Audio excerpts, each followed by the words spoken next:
Well, you won't believe this. MSNBC Morning Joe co-host and vicious Donald Trump critics revealed this morning that they met with President-elect Trump at Mar-a-Lago on Friday morning. They did this after conceding that voters overwhelmingly had made their choice. We were given the opportunity to do just that. Joe and I went to Mar-a-Lago to meet personally with President-elect Trump. It was the first time we have seen him in 7 years. And it's going to come as no surprise to anybody who watches this show, has watched it over the past year or over the past decade, that we didn't see eye to eye on a lot of issues, and we told him so. What we did agree on was to restart communications. In this meeting, President Trump was cheerful, he was upbeat, he seemed interested in finding common ground with Democrats on some of the most divisive issues. And for those asking why we would go speak to the president-elect during such fraught times, especially between us, I guess I would ask back, why wouldn't we? So why wouldn't you meet with Donald Trump? I'm thinking really hard. Well, maybe here's why. These are your own words. The retweeting of neo-Nazi videos, Charlottesville. I mean, I could go on and on. What he said about majority black countries. That is tearing more at the fabric of America than attacks on the Twin Towers did. We rebuilt from that. We became stronger because of that. But this seems to me a far graver threat to the idea of America. If Republicans continue this line of thinking, if they continue their support for Donald Trump, they needn't fool themselves. A second Trump administration would destroy the Department of Justice, would destroy the FBI. This is not a reach. I could go back and talk about Nazi Germany, and I'd do it without any concerns whatsoever. And if people can't start drawing the parallels, well, you're just stupid, or you have your head in the sand, or you're one of them. When you look at a Republican nominee, a potential Republican nominee that's talking about terminating the Constitution, he said, terminate the Constitution, arrest political opponents using the Justice Department, assassinate generals that weren't sufficiently politically loyal to him, saying that he was going to take the FCC and bring it in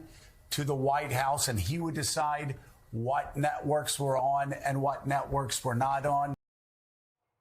Lisa, I unfortunately saw that last one in real time. He literally said Donald Trump would assassinate generals and use SEAL Team 6. And now you're going to go meet with him? Sorry, you're both phonies. Haley, I can't get over this story, right? I don't think any of us can. It's like, how does this call go, right? Like, oh, hey, Don. Okay, so I'm sorry I called you a Nazi for years and like Hitler.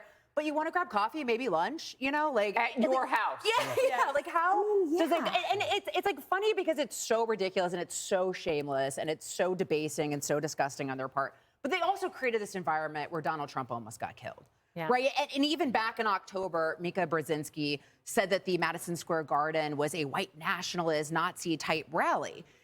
And so they're the ones that created that environment. And so it is good to see that MSNBC's ratings are down, and that's why they're doing this. Hopefully they can eat some humble pie, maybe do some self-reflection, and realize that they have led to a lot of the division in this country and an environment that potentially got Donald Trump killed. You know, Mika Brzezinski went on The View and basically took over the show. It was like the Mika Brzezinski show that day. Well, now Sunny Hostin is very angry. Watch. Uh-oh.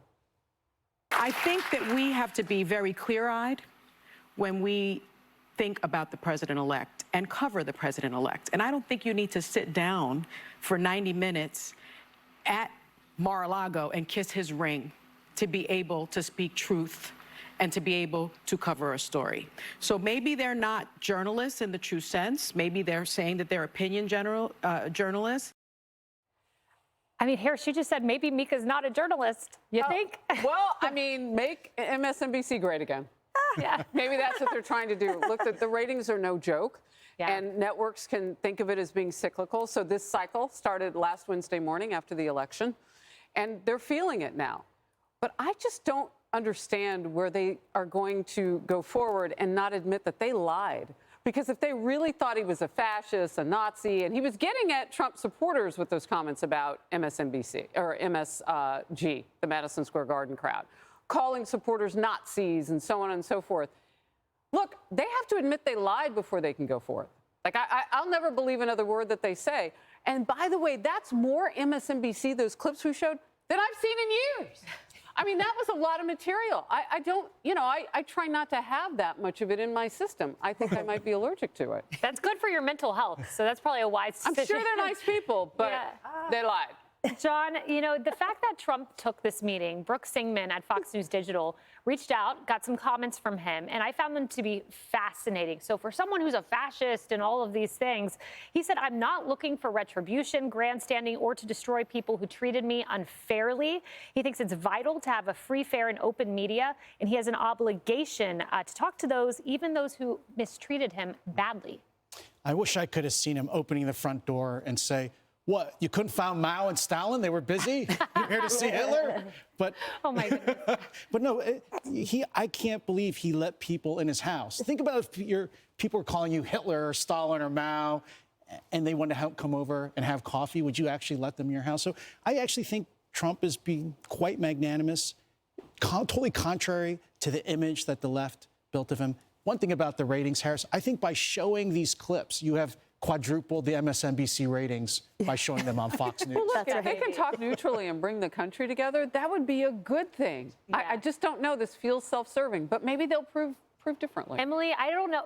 I'm sorry, I don't think this is a new leaf. I remember the New York Times apologizing in 2016. There was no new leaf. This isn't a new leaf. This is a ploy to try to get an interview and ratings.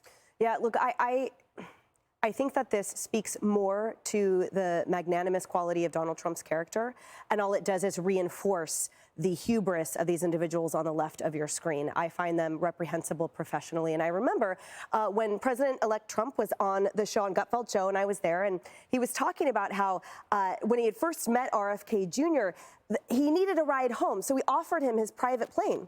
But at the same time, RFK Jr. had been suing him, one of his business, for like an environmental issue. And the point was, Donald Trump was saying, you know, that's okay. That's not, you know, I separate that kind of stuff. He takes nothing personally, and it's actually incredibly admirable. And I cannot name one other person who has that same quality, frankly, because I sure don't.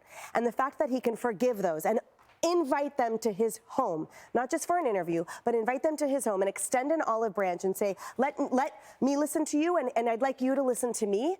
That's incredible. So anyone on the left that talks about a divisive president-elect, all you need to do is show them right there that this is, what more evidence do we need? Yeah, the left cries, Mao, Stalin, Hitler, and then they say, bring me to Mar-a-Lago, please. Right. Hey everyone, I'm Emily Campagno. Catch me and my co-hosts Harris Faulkner and Kaylee McEnany on Outnumbered every weekday at 12 p.m. Eastern, or set your DVR. Also, don't forget to subscribe to the Fox News YouTube page for daily highlights.